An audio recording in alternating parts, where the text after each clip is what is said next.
जलीलपुर क्षेत्र में चांदपुर हस्तिनापुर मार्ग को पीडब्ल्यूडी विभाग द्वारा बंद कर दिया गया। चांदपुर हस्तिनापुर गंगा नदी पर बना पुल हमेशा से लोगों का चर्चा का विषय बना रहता था, जिसमें दो जिलों की सीमाओं को जोड़कर क्षेत्र के लोग बहुत उत्साहित थे। लेकिन समय समय पर इस गंगा नदी के पुल पर एक के बाद एक चंद्र ग्रहण लगता चला गया। पिछले कई वर्षों से गंगा नदी में बाढ़ का कहर देखा जा रहा है। कभी पुल की अप्रोच टूट जाती है तो कभी गंगा नदी पर बने मार्ग को पानी तबाह कर देता है।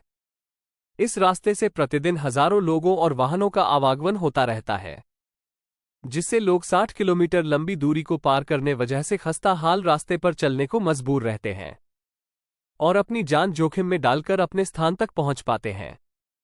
इतना ही नहीं, पिछले वर्ष गंगा नदी में आई बाढ़ से चांदपुर हस्तिनापुर मार्ग को जगह जगह गड्ढों में तब्दील कर दिया था, लेकिन फिर भी राहगीर इस रास्ते को आने जाने को मजबूर थे।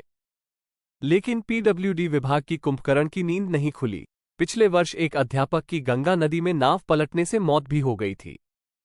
समय समय पर क्षेत्र के जनप्रतिनिधि, नेता, किसान नेता, राहगीर सभी लोगों ने इस मार्ग को बनवाए जाने की मांग की थी, लेकिन इस मार्ग की कोई जिम्मेदारी लेने को तैयार नहीं है और वर्षों से यह रास्ता खस्ता हालत में अपने बदहाली के आंसू बहा रहा है।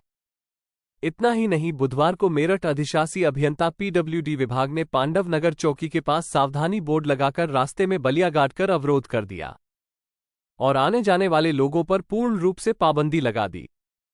लोक निर्माण विभाग ने सूचना में बताया कि यह मार्ग क्षतिग्रस्त है और इस मार्ग पर तेज पानी चल रहा है, जिसके कारण यह मार्ग बंद किया जाता है। अब इस मार्ग पर अब केवल खेतों पर आने जाने वाले लोग ही आ जा सकेंगे। अब मेरठ को जाने वाले राहगीर बिजनौर, मीरापुर, बहसूमा होकर जाने को मजबूर होंगे, जिससे ये दूरी कई किलोमीटर लंबी हो जाएगी।